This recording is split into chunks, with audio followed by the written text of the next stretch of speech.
1400 years later, one man set out to recapture the emperor's magic with his garden, or even to outreach it. The setting for this is just a mile up the hill from Hadrian's Villa, in the small town of Tivoli.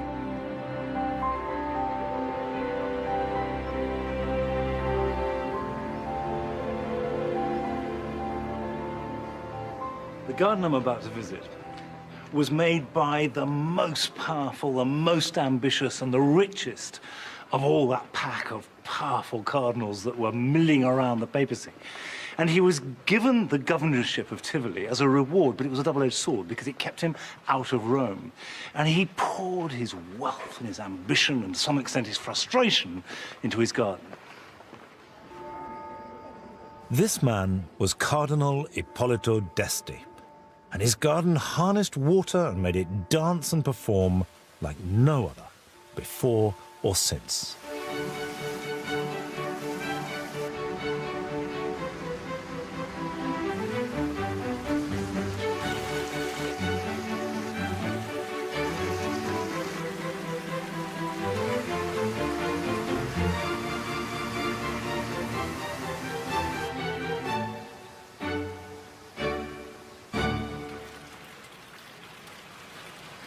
I've been to Villa d'Este a few times before. You come in here from the top, but actually originally it was designed to arrive at the bottom of the garden.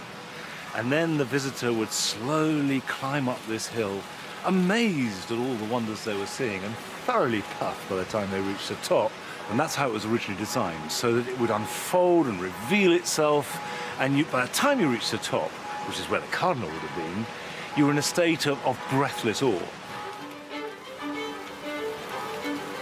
Cardinal d'Este had vast wealth and an overwhelming desire to become pope. When he failed in his first attempt in 1549, he hired Rome's most distinguished architect, Piero Ligorio, to create the biggest and most ambitious water garden since Hadrian's Villa.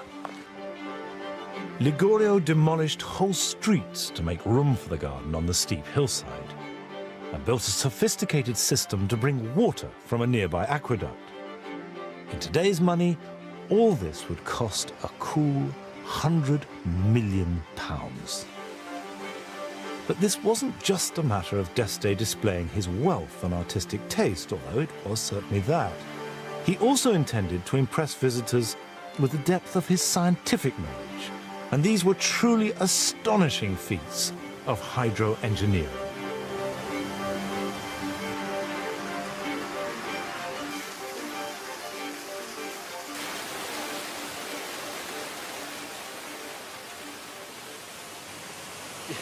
The scale of the water is just ridiculous, really. Miles over the top. But what d'Este did was rechannel the water supply in the town. It took a third of the town's water supply, to make his garden. So having done that, then he was determined to do something big with it. So you have this enormous hydrotechnical display. And it still remains the most impressive I've ever seen. And it all comes from one source, and there's no pumps at all. The whole thing is powered by pressure. So they knew what they were up to.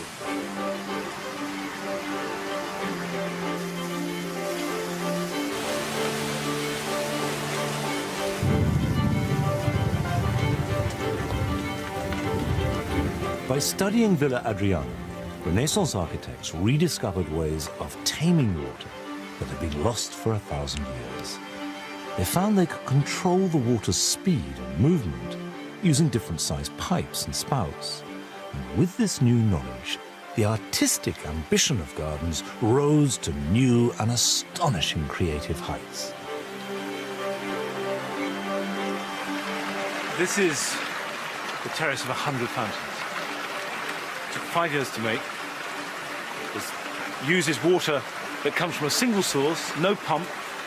All the fountains have the same velocity, the same rhythm, the same sound, and it builds up as you walk along.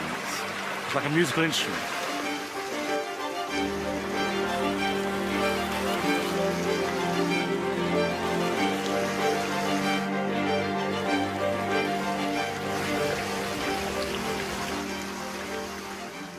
Now, poor old Cardinal d'Este, he hardly saw this. It took 5 years at the end of his life and then was completed. And behind this beauty is a nagging pain for him, because the 3 layers of water represent rivers leading to Rome. And of course, that's where D'Este wasn't, and that's where D'Este most of all wanted to be.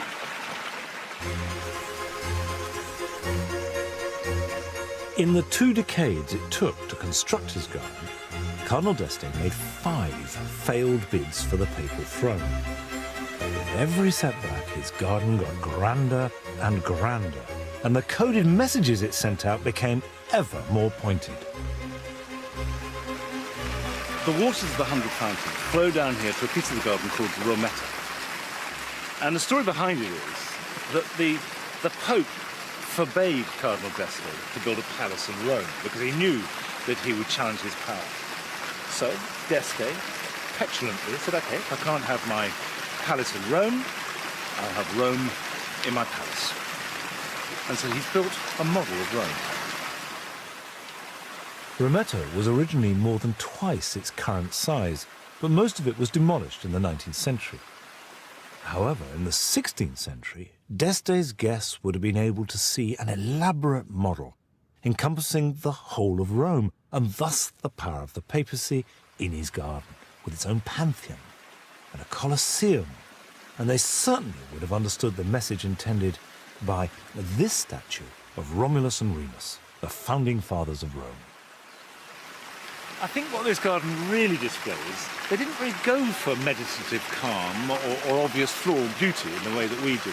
What they wanted were fun and games. They wanted drama, and apparently this was d'Este's favourite bit of the garden. And he used to put on theatrical performances here, and there were all sorts of things going on. There are fountains, there's allegory, there are people prancing about, dressed up, no doubt. The whole thing is busy with drama, and that's the way they liked it. The simplicity, symmetry and harmony of early Renaissance gardens were being replaced by a new fashion for the dramatic. Gardens now engaged and entertained the visitor with spectacular and highly theatrical displays. And there was a new spirit of playfulness, with a constant intent to surprise and delight, typically with water jokes, designed to give you a good soaking when you were least expecting it.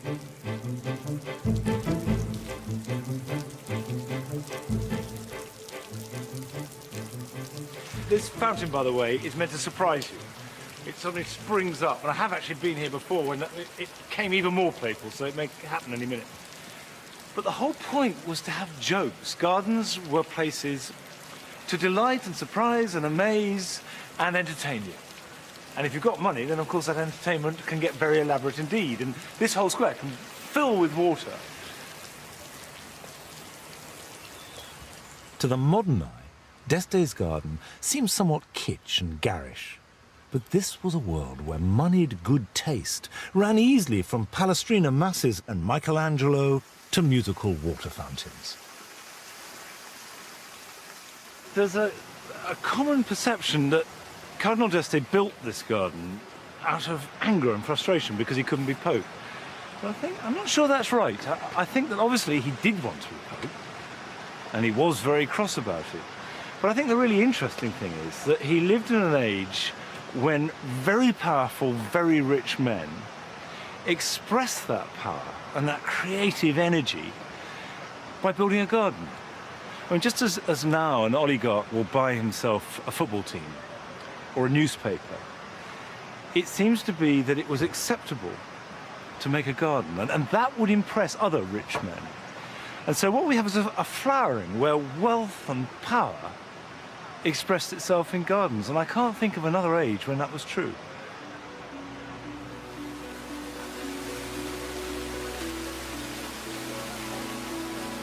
Despite all his wealth and all his power, d'Este ran up huge debts creating his garden, and he never did become Pope.